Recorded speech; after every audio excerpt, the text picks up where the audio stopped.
Agência Sindical apresenta Repórter Sindical, o mundo do trabalho no ar. Muito bem, começa mais um Repórter Sindical, o programa que debate o mundo do trabalho. Hoje o quarto programa da série Sindicalista, Getulista, Sindicalismo e Getulismo, no mês em que Getúlio Dornelles Vargas nasceu a 19 de abril. Aliás, ontem eu estava lendo um livro de uma biografia da família, uma história da família Vargas, que é sempre dado com 1882, mas ele disse lá ao jornalista que fez a biografia que ele nasceu em 1883. Um pouco importa, mas assim, em termos de história, como nosso convidado é um professor de história, essas datas têm relevância. Hoje nós vamos falar com o professor de história, que é o Paulinho. Paulo José Nobre. Ele é diretor do Sindicato dos Professores de Campinas e região Simpro, secretário-geral da FEPESP, Federação dos Professores do Estado de São Paulo, cujo presidente é meu amigo Celso Napolitano, e secretário-geral da CTB São Paulo, cujo presidente é o Renê, né? O Renê que trabalha que é da Sabesp, do sindicato onde o Nivaldo Santana, inclusive, já foi presidente. Paulinho, obrigado por você ter vindo. Tudo bem com você? Tudo bem, João. Eu que agradeço o convite, é um prazer estar falando com você e com seus ouvintes. Muito bem, eu quero te avisar que o nosso programa hoje ele vai pela internet, sábado ele passa em Guarulhos na TV Comunitária de Guarulhos, canal 3 da NET. Na terça-feira é apresentado em Brasília, na TV Comunitária do Distrito Federal, canal 12 da NET, agora sábado à noite em Guarulhos, em Brasília das 18 às 19 horas. Depois a gente esparrama pela internet, pelo YouTube, e aí está no mundo, porque a rede é muito vasta. Conosco também Ariane Soares, jornalista da Agência Sindical. Tudo bem com você, Ariane? Tudo bem, João Franzin, mais um programa, boa noite. Boa noite, Paulinho, e boa noite também a você, querido internauta, que nos acompanha aqui no Repórter Sindical na Web desta quinta. Estamos aqui para receber as tuas perguntas. A você que já enviou, agradeço, mas ainda temos aqui espaço para participação através do nosso Facebook e também o WhatsApp. Anote o telefone do nosso WhatsApp, é 011 São Paulo 974719071. 974719071. Também temos o nosso Facebook, pelo da Agência Sindical, a página da Agência Sindical, estamos ao vivo, e também na página do João Franzin. Só você mandar a sua pergunta e nós encaminhamos ao nosso entrevistado. É isso aí. Muito bem, quero registrar também a presença da Cíntia, jornalista da agência, que está aqui hoje, que está do outro lado das câmeras, a Gisele Lima, que nos orienta e ajuda a produzir o programa, e o Eduardo Sandoli, que é o diretor, né? Reza a lenda. Tudo bem, Edu? Muito bem. Paulinho, a gente começou o programa assim, né?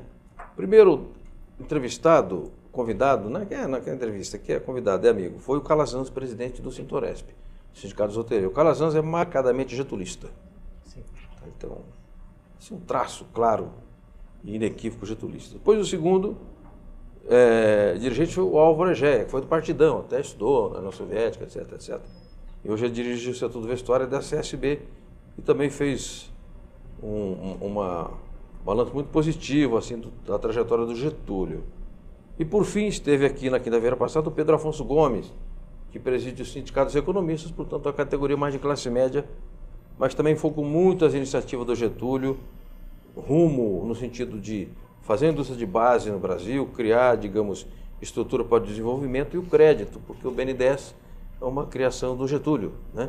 Sim. Numa época em que a economia brasileira era muito ainda agrária, muito café com leite. Então, o Pedro Afonso fez uma avaliação muito positiva. Você, como professor de história, você vê o Getúlio mais como um estadista, um líder popular, um homem da oligarquia que se voltou contra a oligarquia, um nacionalista, assim, ferrenho.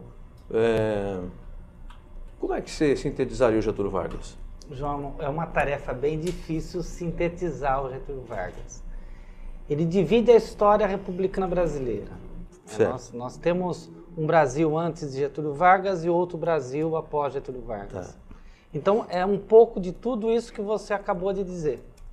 Né? É um grande estadista, é um caudilho que Sim. traiu os seus próprios caudilhos, Sim. né? Mas, ao mesmo tempo, ele foi responsável pela estruturação de um Estado burguês, que até então não existia no país. Nós tínhamos um Estado oligárquico. Cartório, era no cartorião. Exatamente. Cada região, cada parte do país era um quinhão de um senhor que controlava sem que houvesse uma unidade, uma integração nacional, né? Até pelos meios de comunicação, a forma como que se interligava os mais distantes rincões do país. Então, o Getúlio ele veio no momento para quebrar uma sequência, né, que, se continuasse, o Brasil demoraria muito para iniciar um processo de industrialização ou superar, né, as barreiras agrárias que vinham desde o Império e período colonial. Então, o Getúlio ele é um marco divisório na história republicana brasileira. Nós, como eu falei no início, nós temos um Brasil antes de Getúlio e um Brasil após Getúlio. E essa construção é uma construção que ela demorou mais de 20 anos, Sim, sim. Sob o comando de Getúlio, né? 19 anos que ele esteve à presidência, 15 ininterrupto e 4 finais aí que termina aí com o suicídio. Então, assim, é um período vasto, um período complexo, ocorrem muitas coisas e um período muito curioso da história do país, sem sombra de dúvida. Perfeito. Agora, veja só, o Getúlio, eu estou lendo uma biografia chamada Os Vargas. Sim. Então pega desde o avô dele, a avó, na verdade, e fiquei sabendo o seguinte: Vargas era o sobrenome das mulheres. O bisavô do Getúlio era Bueno. Era um aventureiro. Naquela época, as fronteiras ali no sul, elas eram absolutamente... não eram demarcadas. Então, ora tinha uma briga entre os caudilhos. Do lado do Uruguai, muitos pequenos caudilhos iam lá ajudar, um lado ou outro. E esse bisavô do Getúlio, ele um dia disse para a mulher: olha, vai ter uma guerra, não é guerra, chama uma refrega qualquer ali, depois já 150 para baixo de quilômetro de Passo Fundo, e eu vou lá participar. E nunca mais voltou. Sim. Aí a mãe reuniu os filhos, ficou no descampado, não imagina como é que era aquilo, 4 ou 5 filhos, e disse: meus filhos, teu pai nos abandonou, então vou procurar o padre e vou trocar o sobrenome, porque naquela época era o batistério, que era o Regina Nascimento. E doravante nós vamos chamar Vargas, porque vocês não podem ser indignos de ter o nome do pai. Eu achei um negócio tão bacana. Você vê uma mulher naquela época ter uma coragem. Esse povo de fronteira é um povo valente, né? Sim, sim. Bom, agora o Getúlio, ele instituiu o ensino primário obrigatório. Então, para vocês, professores, isso também eu acho que é um fato importante, né? Porque o ensino primário obrigatório não existia enquanto política de Estado no Brasil. O Getúlio tornou obrigatório na escola. A educação... Inclusive criou mercado, né? Sim, claro. A educação, ela sempre, desde do descobrimento, ela sempre foi controlada pela Igreja, né? Então, assim, políticas de Estado não havia no passado. Então, sim, de fato, o Getúlio, ao colocar uma política de educação, ela, né, começa a abrir um caminho aí para que a gente estruture uma política educacional mais sólida no país. Isso é importantíssimo mesmo para Getúlio. Você sabe que eu desconfio que o Getúlio era ateu, que ele se declarava agnóstico. Porque se declarar ateu em 1914, 1915, era um anátema. Era uma briga desgraçada com a Santa Madre Igreja. E ele lia muito Darwin. Ele acompanhava muito a teoria da evolução, né, que demorou para, digamos, ser adotada como uma teoria correta. E também fazia crítica literária. Ele tem livros sobre o Zola, Émile Zola, ele tem livros sobre o Renan. Livro não, ele tem estudos, né, publicados. Então, eu queria dizer isso para exatamente reforçar assim: como Getúlio era amplo, como ele era denso, como ele era complexo. Um caudilho que escreve sobre literatura, você já viu um negócio desse? Sim. O caudilho fica lá cuidando do gato, contando as ovelhas, Claro. dando ordem dos peões, não é? Muito curioso, né? Muito bem. Agora, do Getúlio, que outro aspecto assim que você, além de ser o divisor de águas do período republicano, o que ele projeta para o Brasil de hoje? Ele tem, que função que ele tem no Brasil de hoje? Seus ensinamentos, sua doutrina, sua postura? O trabalhismo ainda tem papel no Brasil de hoje? Sim.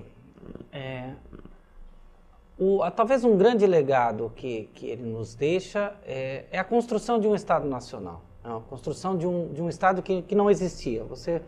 E é muito difícil, é uma construção complexa, né, porque políticas, sejam políticas econômicas, sejam políticas públicas, sejam políticas, né, de interesse social, ela tem que ter um planejamento, ela tem que ter um norte, que ele dá os primeiros passos assim mais consistentes, né? Você acabou de citar a educação, né? Na construção desse Estado. E mesmo assim, né? Se nós compararmos o Estado de 1954, na época do final do período do segundo mandato de Vargas, era um Estado extremamente pequeno, era um Estado que estava ainda nas mãos de poucas pessoas, as decisões de estados ainda eram tomadas numa mesa que cabia todos, né? Sim. Então, era um estado pequeno se comparado ao que é o Estado brasileiro hoje. Sim. Então,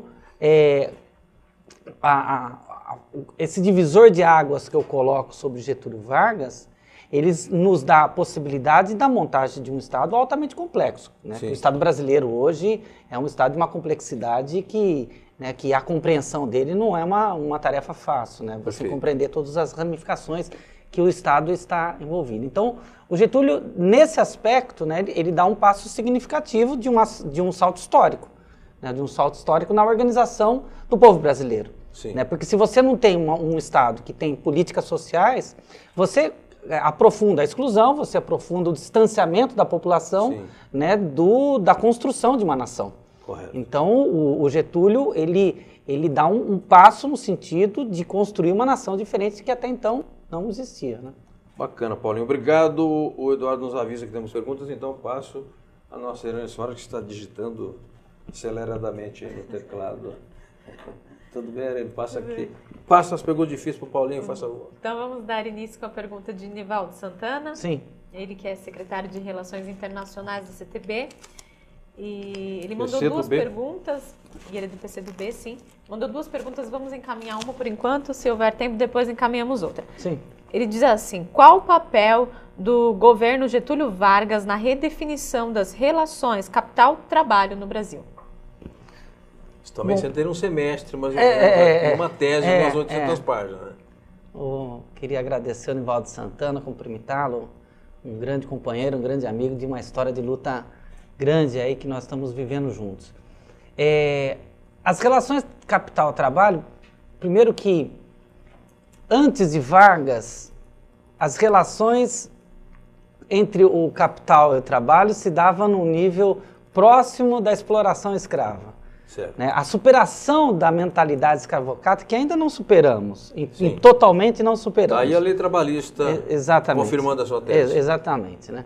A superação dessa mentalidade escravocrata foi necessário que se tivesse regras, que se tivesse parâmetros, né? E que esses parâmetros fossem claros para ambos os lados, porque a indefinição das relações de trabalho antes de Vargas gerava aí um ambiente propício para uma maior acentuação do trabalho sobre o capital, de uma maior exploração do trabalho sobre o capital, ou ao contrário, desculpe, do capital sobre o trabalho, tá? E com a definição de regras, a própria CLT, que é um pouco mais adiante, na 43, já um pouquinho no final do chamado Estado Novo, né? Nós vamos, assim, normatizar as relações de trabalho e, com isso, né, não que os trabalhadores efetivamente tenham conquistado, né, a glória, mas que, pelo menos, eles tenham claro quais são as relações com os seus empregadores, né? Então, a relação trabalho-capital, ela se define e ela vai se consolidando nas décadas seguintes, chegando até o momento atual, né? Tirando a nefasta reforma trabalhista aí que tenta pôr fim às relações que foram estabelecidas com Vargas. Perfeito. O Eduardo avisa que nós temos o Fala Diese, que é um instante em que participa aqui com a gente um grande amigo nosso, um jeito muito correto, que é o Clemente Gans Lúcio, diretor técnico do Diese, e ele vai falar um pouco sobre o desafio do movimento sindical em construir a unidade para o enfrentamento das graves alterações promovidas pela legislação trabalhista. O movimento sindical tem feito um esforço unitário e a construção da unidade é um processo complexo, difícil de você às vezes encaminhar, mas é um desafio, né, de todo mundo que atua no campo progressista ter unidade no nosso campo. E o Diese joga um papel muito importante de ser um instrumento com a boa neutralidade, que a neutralidade geralmente é uma coisa canalha, mas o Diese tem entra com a sua qualidade técnica e com a qualidade dos seus quadros, ajudando muito o movimento sindical e com cabeça política, que não é só com a cabeça técnica. Deixa eu parar de falar aqui, vamos ver o que diz o Clemente Gans Lúcio. Vamos lá?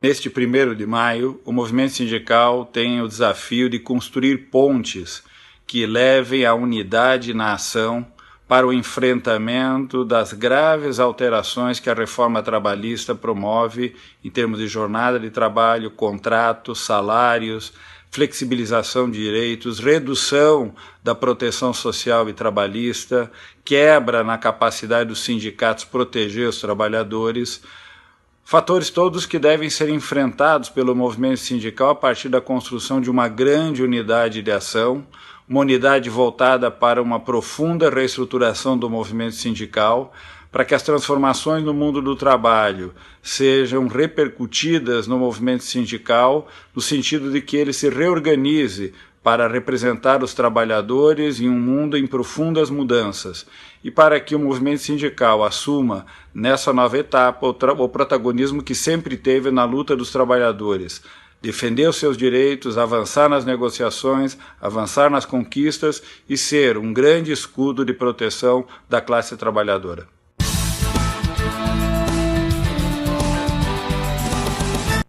Muito bem, voltamos com o repórter sindical Mundo do Trabalho no ar hoje, encerrando a série, eu estou com a gripe aqui decruada, sindicalista, getulista, sindicalismo e getulismo.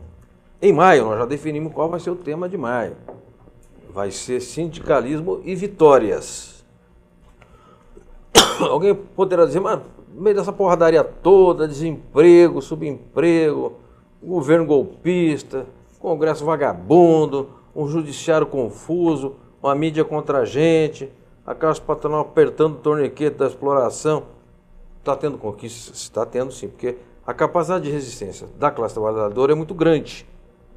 Então, onde houve resistência, com a lucidez da boa direção, foi possível acumular vitórias. Também tivemos vitórias no campo jurídico, no questionamento do custeio, porque o governo cometeu uma ilegalidade, né? Uma injustiça, cortando o imposto sindical ao arrepio da lei, porque é matéria constitucional, e para deixar sem oxigênio as entidades sindicais. Na primeira instância nós temos vencido muitas ações, em segunda instância também, e eu estou otimista.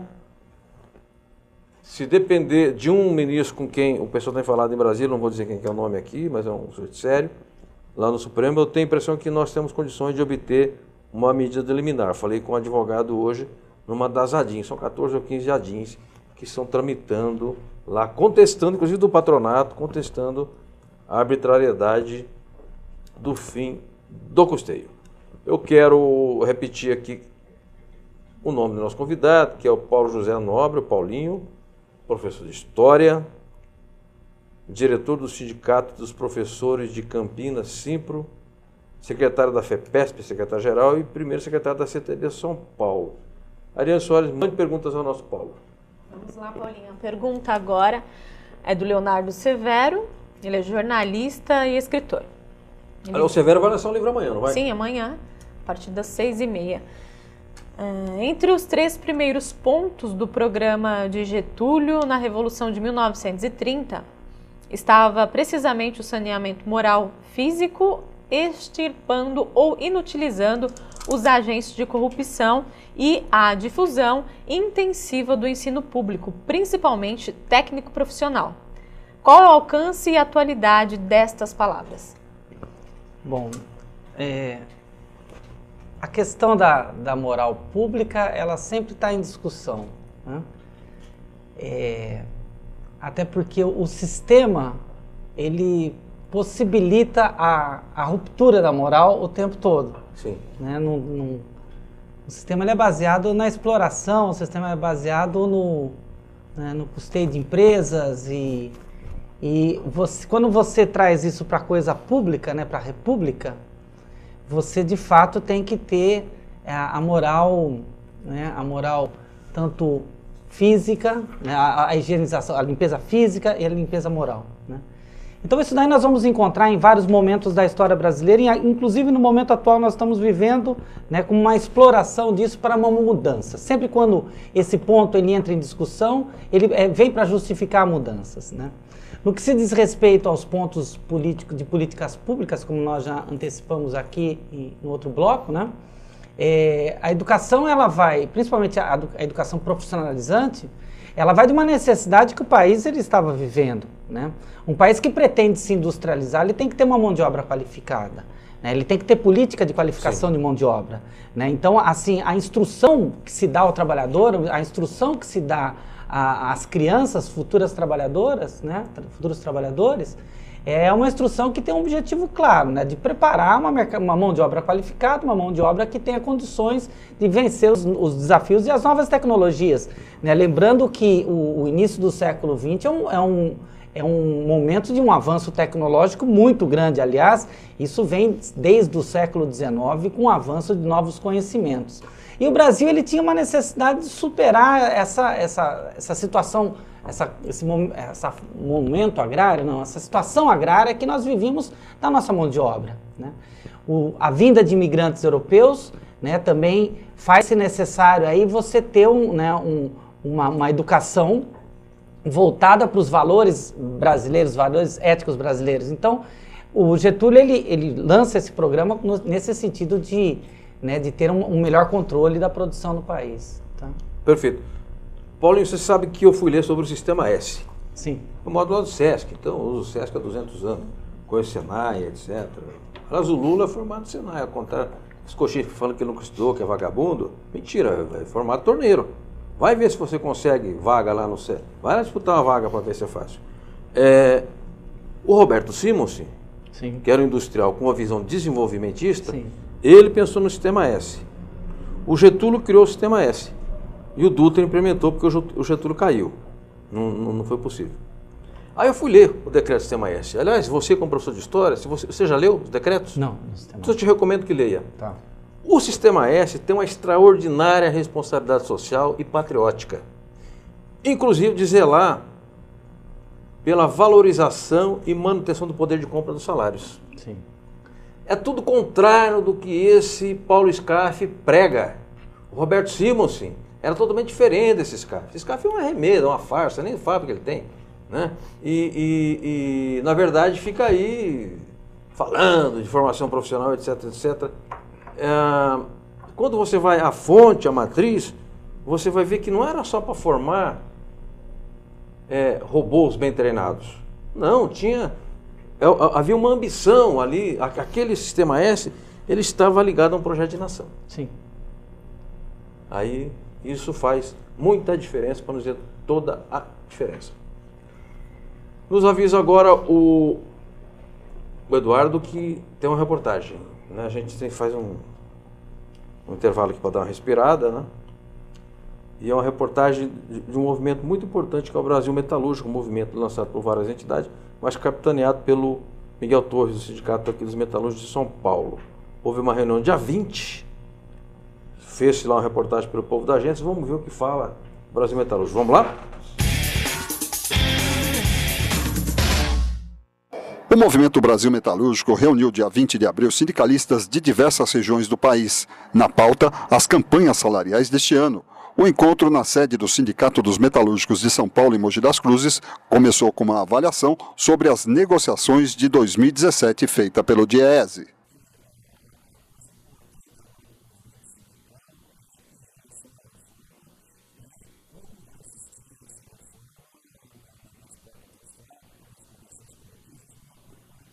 O evento teve também uma boa participação das mulheres.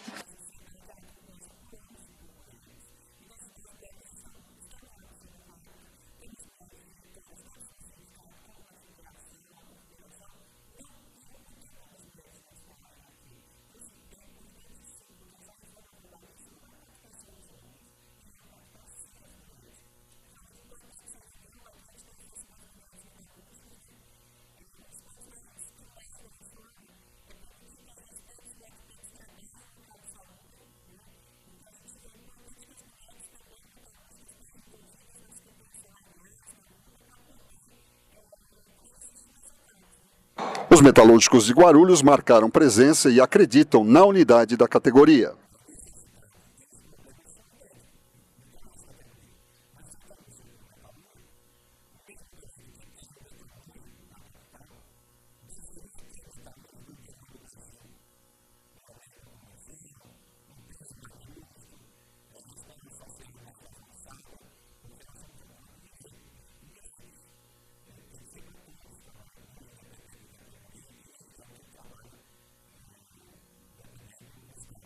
Para Miguel Torres, as ações mostram que o movimento Brasil Metalúrgico está avançando.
Muito bem, voltamos com o Repórter Sindical Mundo do Trabalho no Ar. Hoje, quarto e último programa da série Sindicalistas Getulistas. O mês de abril marca o nascimento de Getúlio Dornelles Vargas, a meu ver, uma figura da história brasileira, talvez de todos os tempos. É Tiradentes e Getúlio, né?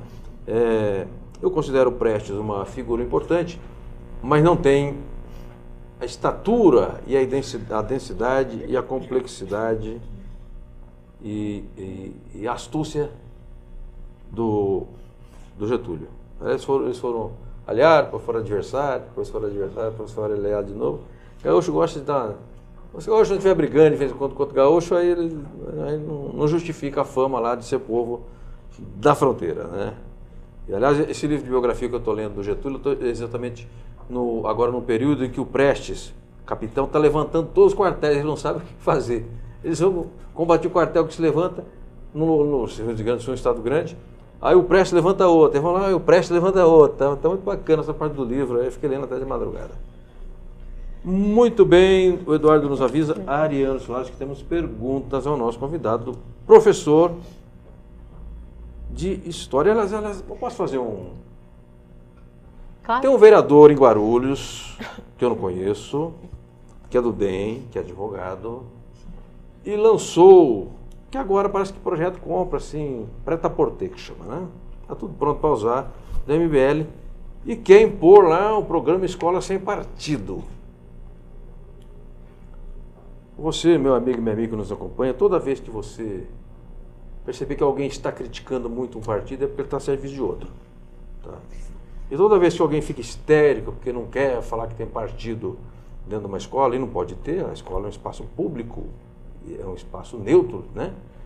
é porque ele está querendo enfiar o outro partido lá dentro da escola, aí o partido de direita e conservador. E aí surgiu uma polêmica estéril na internet dizendo o seguinte, que o ensino de filosofia dificulta o aprendizado da matemática. Aí eu pergunto, Pedro Bó, como é que você explica então que o Bertrand Russell, genial filósofo, era genial matemático? Como é que você explica? Onde é que está a contradição? Grandes matemáticos eram grandes pensadores. O próprio Isaac Newton era um grande pensador de acordo com a concepção mecânica de mundo que tinha na época. Então, vamos nos ater nas coisas que são importantes no Brasil, gerar emprego, desenvolvimento, inclusão social, ter democracia, né? Fazer o SUS funcionar. Aí, depois essas outras bobajadas, a gente discute depois. Você quer falar sobre escola sem partido? Eu cheguei a escrever um pequeno texto no Jornal do Sindicato. Manda pra gente publicar na agência. Claro, mando sim. A escola sem partido é a escola de um partido único, né? Sim. E é um termo que quando você coloca na sociedade, é um termo de apelo social, né? Porque é o que você falou, né? A escola não pode ter um partido organizado, não pode ter que estar doutrinando as crianças. Isso não é papel da escola, né? Mas a escola tem que ter o pensamento crítico. Sim. Né? A escola tem que dar a possibilidade do pensamento crítico. E estes que defendem a escola sem partido são os mesmos que entram na questão da ideologia de gênero, né, que estão querendo transformar meninos em meninas, né, assim, fazendo uma confusão muito grande na sociedade. É uma pena, né, porque a gente diminui, a gente rebaixa muito o debate dentro da sociedade, dentro da escola, que hoje é extremamente importante. Né? Eu sou professor do ensino médio, eu trabalho com adolescentes, né? E a carência deles, até uma vez uma menina, ela chegou, eu meio que brinquei, falei, não, com essa onda de escola sem partido, eu não vou colocar minha opinião, não vou falar o que eu estou pensando. Ela falou, não, professor, eu quero que você fale, porque nós temos uma mídia que não fala o que está acontecendo. Então, assim, esses jovens, ou eles têm as redes sociais para dialogar, né? Ou a escola é um contraponto ao que vem na mídia. A mídia, ela só tem uma posição, né? A mídia, a grande mídia, né? Só tem uma posição e isso é massificado na cabeça deles e eles não sabem o que é verdade e o que não é. Né? Então é importante que nós façamos a discussão para que eles cheguem nas suas próprias conclusões. Só que quando isso é abordado pelo viés da escola sem partido, diz que nós estamos doutrinando, que nós estamos fazendo um exército de comunistas lá dentro. Né? Se isso fosse verdade, né, a gente já teria um batalhão de comunistas. E, na realidade, as pessoas que são filiadas ao Partido Comunista hoje no país são muito poucos, né? Não são, perfeito. Né? Esse papo de escola sem partido é o homem do bigodinho lá, o alemão, vamos falar que é austríaco, ele mais gostava dessa conversa. Ariano Soares, vamos fazer perguntas ao nosso convidado, professor Paulinho, pode ser? Podemos. A pergunta agora é do vice-presidente e diretor de imprensa e comunicação do Citaema São Paulo, José Antônio Fajan. Ele diz assim, Getúlio foi um grande estadista, fundamental para a industrialização brasileira, que só foi possível com muita luta contra as oligarquias rurais. Foi também fundamental na regulamentação do mercado de trabalho brasileiro, mesmo tendo que fazer concessões aos ruralistas, já que a CLT começou valendo apenas para os trabalhadores urbanos.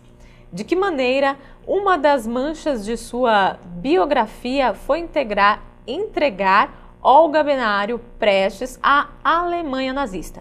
Quais foram as influências que levaram Vargas a tomar essa atitude e qual foi o papel do Judiciário Supremo neste fato? Tá. Eu também queria deixar um abraço para o Fajan, também um companheiro de luta que a gente se conhece há um bom tempo. E é uma boa pergunta, muito bem elaborada a pergunta que o Fajan nos faz, porque tem contradições, né, na forma como Getúlio, nos momentos que Getúlio governa o país, nós vamos encontrar profundas contradições. Né? E o episódio da Olga, uma alemã judia que foi para a Rússia para se organizar dentro do Partido Comunista Soviético, com uma missão internacional de organizar aqui uma intentona em 1935. Ela vem com essa tarefa. A Olga era um quadro militar, é isso? Um quadro... De agitação. Uma militante, né, intelectual que vem aqui justamente para organizar a intentona de 1935, para ajudar na organização. Certo. E encontra já um movimento que, aliás, isso só acontece da vinda da Olga aqui por causa do intercâmbio que tem da Aliança Nacional Libertadora com a União Soviética. Certo. Tem um intercâmbio, tem uma troca, né? E acontece um levante militar em 1935 que nós chamamos de intentona comunista, né? Que esse foi mais um dos pretextos para um endurecimento de Getúlio, até mesmo da ausência de democracia um pouco mais à frente, em 1937, com o Plano COI e o golpe do Estado Novo que o mantém no poder por mais um período, né? E nesse momento que ela está aqui no país, ela conhece o Prestes, né? O Prestes que vem de uma história, de uma coluna que foi com grande êxito, uma coluna militar que marchou pelo Brasil, né? Uma coluna que foi vitoriosa, que não foi abatida, se dissipou. Uma epopeia. Uma epopeia, a coluna Prestes, para um momento histórico também, né? De uma consequência de um movimento chamado tenentismo da década de 20, né? E nós estamos agora em 1935 e 36, quando ela conhece Prestes, ela, né, se namora com Prestes, e após a intentona de 1935, eles caem um ano depois, caem em 36, né? No momento que, assim, está muito forte a perseguição aos judeus na Alemanha, né? Ainda não se intensificou com campos de concentração, mas o governo alemão exige a extradição, né? A devolução de Olga como uma pessoa que faz parte aí de uma traidora, de uma terrorista que o Estado quer. E o Getúlio não titubeia. O Getúlio, assim, manda a Olga em questão de dias, né? Não sei se tinha uma relação de extradição assim automática, mas ela vai para lá com o filho de Prestes na barriga. Mas o Supremo referendou por 9-0. Referendou, o Supremo referendou, exatamente, né? E com o filho de Prestes na barriga, né? Vai ser presa com 7 meses, né? E ela vai ser executada em 43, se não me foge, é 1943, quando ela E esse morta. filho, essa menina, veio ser a Anitta, né? É a Anitta, né? A Anitta tá viva, né? A Anitta, historiadora, exatamente, né? E aí tentam de tudo quanto é jeito trazê-la de volta por causa de ter essa filha brasileira, né? Mas não consegue, né? Assim, os pedidos são em vãos, né? Tem um apelo internacional pelo retorno da Olga, né? Então, o momento que Getúlio ele está inserido nessa extradição da Olga, né, tem a ver aí com a centralização, mas para um lado fascista que o governo, né, acaba assumindo, né? E que tem um certo alinhamento com a política alemã, né? Tem um certo alinhamento, né? Nesse primeiro momento. No outro momento nós vamos ver um outro Vargas, mas nesse primeiro momento nós temos esse Vargas. Perfeito. O Getúlio dizia não a todo mundo, menos a sua filha Alzira. Sim. Ele tinha adoração pela Alzira. Sim, sim. E consta, eu não sou historiador, eu sou um curioso, né? Sim. Que a Alzira clamou ao pai que ele não permitisse essa extradição, porque, claro, que ele, enquanto chefe de Estado, ele tinha poderes para mover lá os pauzinhos e segurar. E ele disse, minha filha, eu não posso fazer, porque se eu fizer o governo cai. O Dutra, e citou um outro integrante do governo dele, eles me derrubam. Porque o Dutra era simpatizando o nazismo. E havia dentro do governo Getúlio vários quadros qualificados simpatizando do nazismo. Sim. E aí você pergunta assim, eu não estou querendo justificar, não, pelo amor de Deus, não é? Entenda o seguinte, o que havia? A hegemonia do mundo estava em disputa, não estava consolidada, que nem hoje, que os Estados Unidos têm, o capitalismo é consolidado, é hegemônico. A hegemonia estava muito, ainda você não sabia se a Alemanha ganharia a guerra, se a Alemanha seria a potência hegemônica, seria os Estados Unidos, o Japão jogava um papel importante também. Aí o Getúlio ficou meio que na moita e aí, nesse caso, entregou a Olga. Mas o Brasil foi o único país da América Latina, da América do Sul, não sei se da Latina, a enviar tropas para lutar contra o eixo na Segunda Guerra. A Argentina não mandou, Paraguai não mandou, Chile não mandou, Peru não mandou, ninguém mandou. Mas o Brasil mandou tropas para o lado certo. E claro que há essa mancha na biografia do Getúlio e é preciso o tempo, né, nos faz entender, não concordar, mas entender certas circunstâncias. Sim, sim. Paulinho, eu vou pedir licença mais um pouquinho, porque nós temos um intervalo aqui. Claro. E o intervalo é da UGT, e é o Sindicato dos Padeiros, o Chiquinho Pereira. O Chiquinho Pereira, que é presídio do Sindicato dos Padeiros, e quero já deixar, viu, Chiquinho, que já fica aqui, vou fazer que nem alto-falante na Oriflama na rádio, né, ficar em cima da rádio da cumieira da igreja, onde eu fui criado. Vou dar um recado aqui. Nessa série de programas sobre vitórias, gostaria muito de ter os padeiros aqui, porque eu considero que os padeiros têm obtido uma tripla vitória na resistência. Primeiro, fizeram uma campanha salarial com ganho real importante do salário, um ganho muito maior na cesta básica, impediram que o patronato intrujasse uma pauta muito atrasada. Eles estão conseguindo fazer assembleias em que as assembleias referendam a representatividade da entidade e também as assembleias aprovam o custeio por adesão individual. Então é uma experiência que eu gostaria de contar aqui durante o programa de 1 hora. Mas a gente quem contará essa história aqui oportunamente. Agora vamos ao intervalo. Vamos lá, Edu?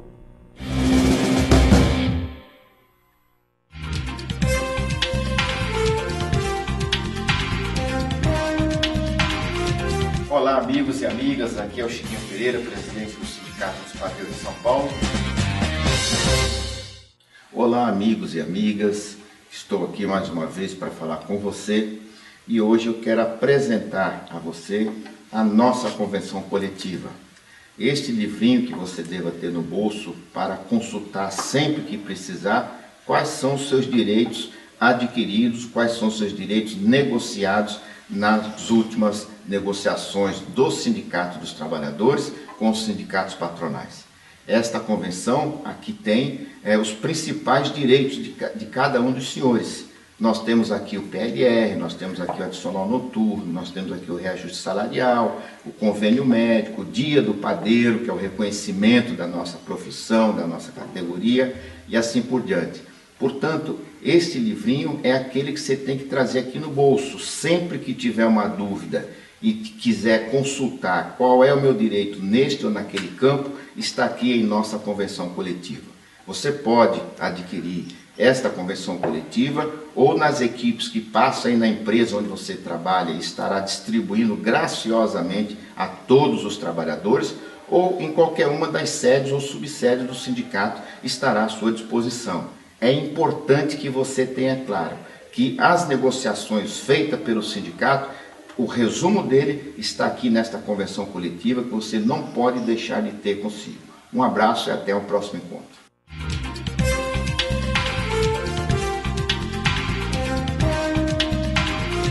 Olá, amigos e amigas, aqui é o Chiquinho Pereira, presidente do Sindicato dos Padeiros de São Paulo.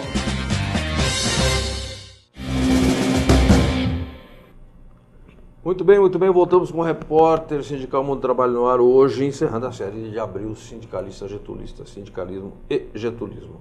Antes de retomar com o Paulo José Nobre, o Paulinho, professor de História do Simpro de Campinas, diretor, secretário-geral da FEPESP, secretário-geral da CTB-SP, quero mostrar que uma publicação recém-saída do forno é a gráfica, né? Estou falando de padeiro, eu lembrei de forno. Sintoresp, que é o Sindicato Hoteleiro de São Paulo, a unidade nos fortalece, é um slogan, aliás, um belo slogan do sindicato, e a manchete diz: convenção coletiva garante ganhos de direitos da categoria. Aí fala das colônias de férias, sindicato oferece 5 colônias de férias, fique só se utilize.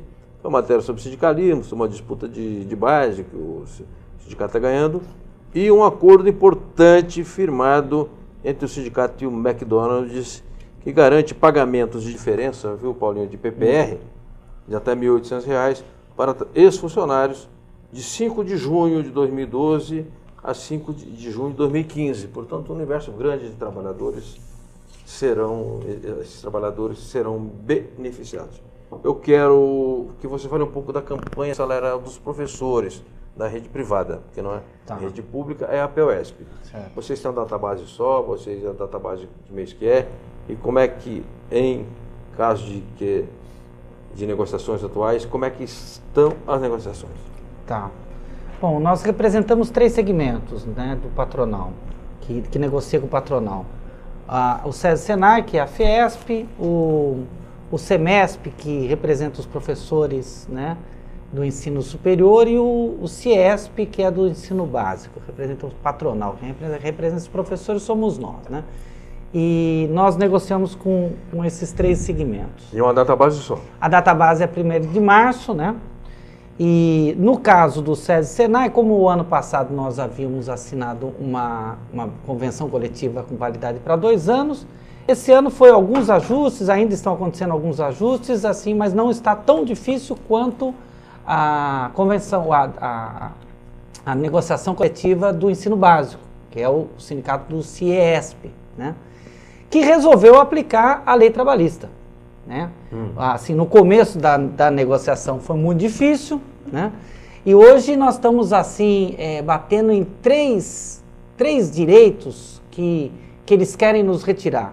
Eles querem nos retirar o recesso escolar, que é de 30 dias, né? Tem que se entender que o ano escolar é de 200 dias letivo. Tá. E esses 200 dias letivos têm que caber, né, nos dias da semana, sem a utilização de sábados, e acontece cabe sem problema nenhum, independente do número de feriados, faz um ajuste aqui, um ajuste ali, sempre deu certo. E eles dizem que dos 30 dias de recesso, que nós temos historicamente desde 1996, né, não é possível que os pais, eles não conseguem, né, que os seus filhos fiquem tanto tempo fora da escola, que o tempo é outro, né? E nós entendemos que é um momento importante para a criança, né, se recuperar, né, se restabelecer para o próximo período letivo. Eles entendem que querem acabar com isso daí. E eles querem acabar ou querem reduzir?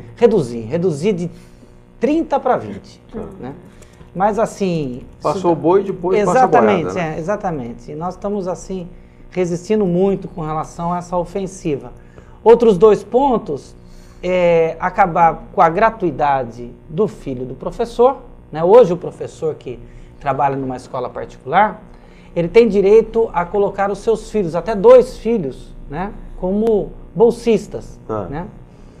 E né, as negociações na mesa de reunião assim são muito duras, né?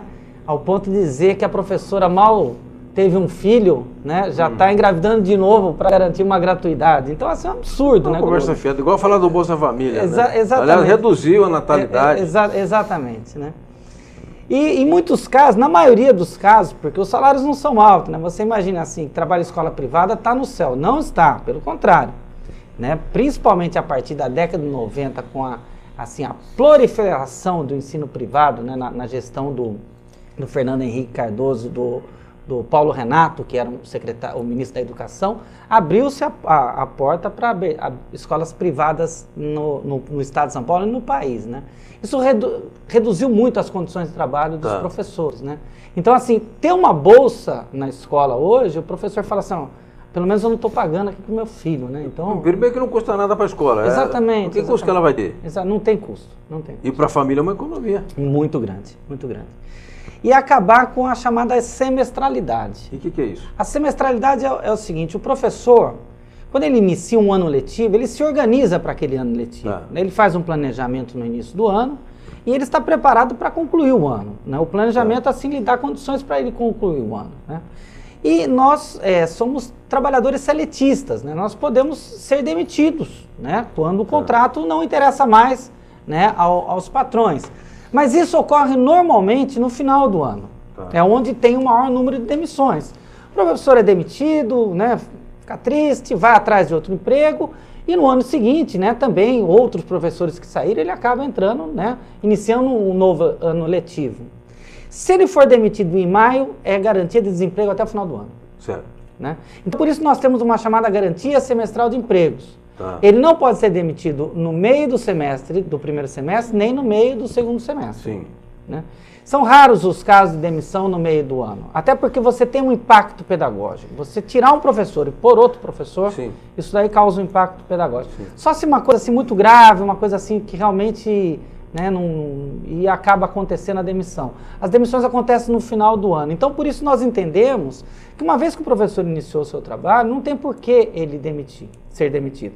E mesmo assim, essa garantia semestral não são para todos os professores, são para professores que estão há mais de 2 anos na escola. Entendi. Quer dizer, se em 2 anos você não percebeu se o professor tem ou não condições de trabalhar lá, né, por que você vai demitir ele no meio do semestre? Correto. Né? Então, e eles querem aumentar isso para 5 anos. E até o número a permanência do professor na escola, isso como todos os trabalhadores, 5 anos é o limite, né? Tá. Então, está sendo uma ofensiva muito grande do sindicato patronal e nós estamos na resistência, estamos em estado de greve, tá? E nós estamos com assembleias marcadas e se não houver aí um avanço, né? Nós estamos hoje em dissídio coletivo, está no tribunal. Se não houver uma compreensão, um avanço, nós vamos instaurar a greve, né, no ensino O privado. tribunal na 2ª região ou na 15ª?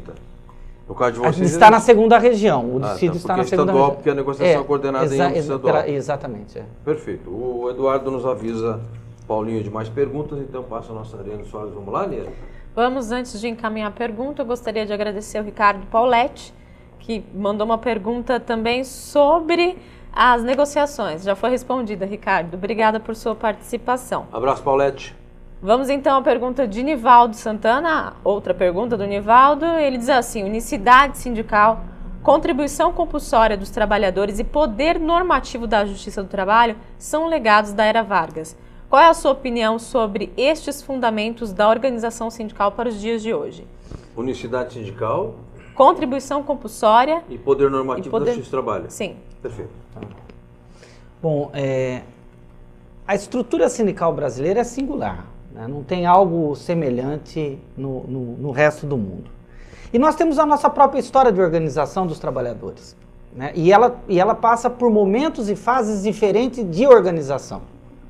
Mas dentro de uma estrutura que foi criada com Vargas, né, com o poder normativo da Justiça do Trabalho, com a unicidade sindical, né, para uma melhor compreensão, né, pelo princípio da unicidade sindical, eu não posso ter 2 sindicatos de uma mesma categoria numa base mínima de um município.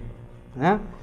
No meu caso, né, de professores, se fosse permitido o oposto disso daí no chamado pluralismo sindical, né, eu poderia ter um sindicato de professores de história, um sindicato de professores de matemática, né, dividindo a categoria. Sim. Então, isso dividido ideologicamente. Ou dividido ideologicamente. Do PCdoB, do PT, do DEM, do PMDB e daí por diante. Então, pelo princípio da unicidade sindical, isso não é permitido. Né? E a contribuição sindical obrigatória, o sustento obrigatório, né, que caiu com a reforma trabalhista, né, que vai gerar aí um novo momento aí de reorganização, de reestruturação da estrutura sindical brasileira. Então, primeiro que eu concordo com a forma como os trabalhadores estavam organizados no país, principalmente com o imposto sindical, tá? Porque agora com a ausência do imposto sindical, categorias como, por exemplo, dos trabalhadores rurais, né, a tendência de se desorganizar e desaparecer é muito grande. Outros sindicatos, como sindicatos de servidores públicos, né, que têm aí uma maior autonomia de organização dos trabalhadores, a própria filiação dos trabalhadores sustenta a entidade sindical, né? Ou uma grande categoria sustenta a entidade sindical. Mas muitos sindicatos desaparecerão, né? Que também é a visão com que eles estão dizendo para justificar o fim do imposto sindical. Falam, não, tem muitos sindicatos no país. Né? Então, nós entendemos que essa estrutura do jeito que está, e pela história da organização dos trabalhadores brasileiros, é uma estrutura que tem que continuar, tem que se manter. Tá? Porque, ao contrário disso daí, é reorganizar toda uma legislação de organização dos trabalhadores no Brasil, que acabou-se o imposto sindical, mas não a unicidade sindical. Sim. Tá, então, hoje, quando se assina uma convenção coletiva no sindicato, vale para todos, independente dele ser filiado ou não ser filiado. Tá? E nós entendemos que tem que ser assim mesmo. Né? Mesmo ele não filiado, ele tem que ser atendido pela convenção coletiva. Mas o imposto sindical que garantia as negociações que nós fazíamos com os patronais. Então, enfraquece a estrutura sindical e numa estrutura aí que assim, ainda é baixo o número de sindicalização no país, principalmente no setor privado. Então, eu penso que essa estrutura é um grande legado e que nós devemos insistir pela sua continuidade. Perfeito. Paulinho, Paulo José Nobre, diretor do Simpro Campinas, da Federação e da CTB Estadual. você vai presenciar um momento histórico agora. Sim. Que eu vou falar bem do Fernando Henrique Cardoso. Eu nunca pensei, hein, que eu vou chegar esse dia. O glorioso professor, meu vizinho lá, eu moro lá mais ou menos perto da casa dele, eu moro em Berlim Oriental, mas é perto, tudo é Berlim. Escreveu um livro, eu não li o livro, não, também não vou ler não. Fernando Henrique Cardoso, Crise e Reinvenção da Política no Brasil. Eu, João Guilherme Vargas Neto, que é ligeiro e muito atento e muito focado, impressionante. Você leu o livro de Fernando Henrique? Eu falei, não li. Então vai na página 66, desci correndo lá na Martins Fonte, que é embaixo da agência sindical, e comprei o livro do Fernando Henrique. E na página 66, o glorioso sociólogo escreve o seguinte: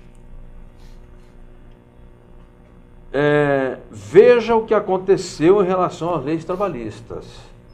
A reforma recentemente aprovada começou a quebrar a estrutura corporativa de representação de sindicatos, trabalhadores e empresários implantada por Vargas em 1943.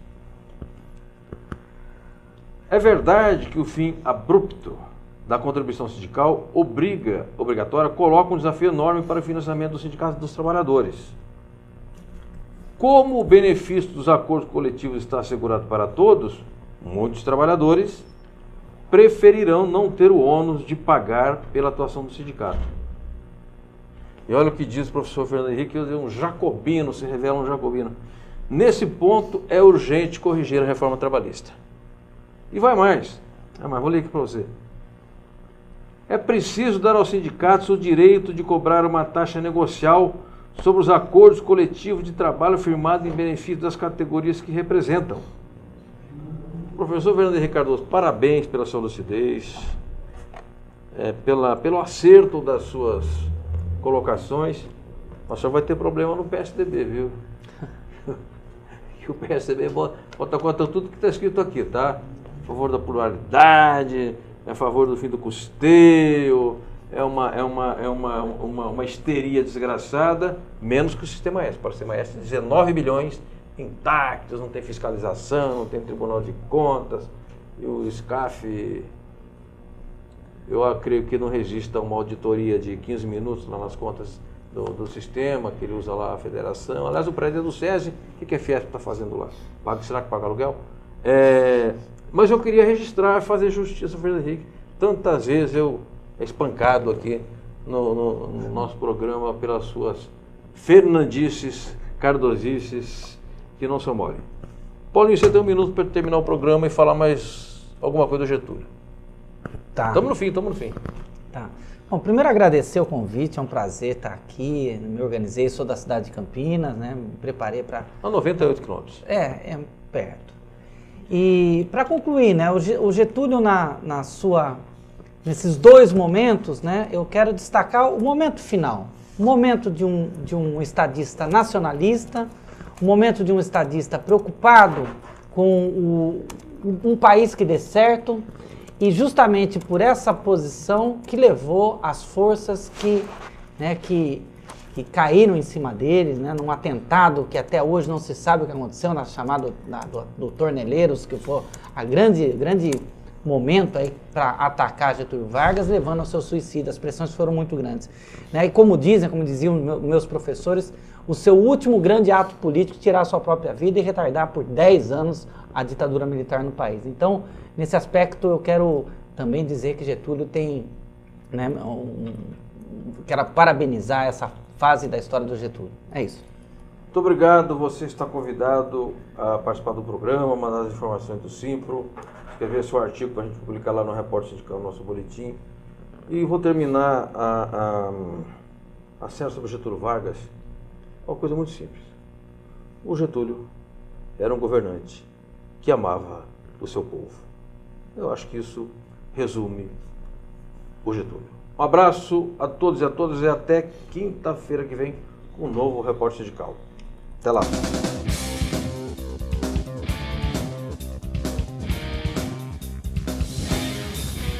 A Agência Sindical apresentou Repórter Sindical. O mundo do trabalho no ar.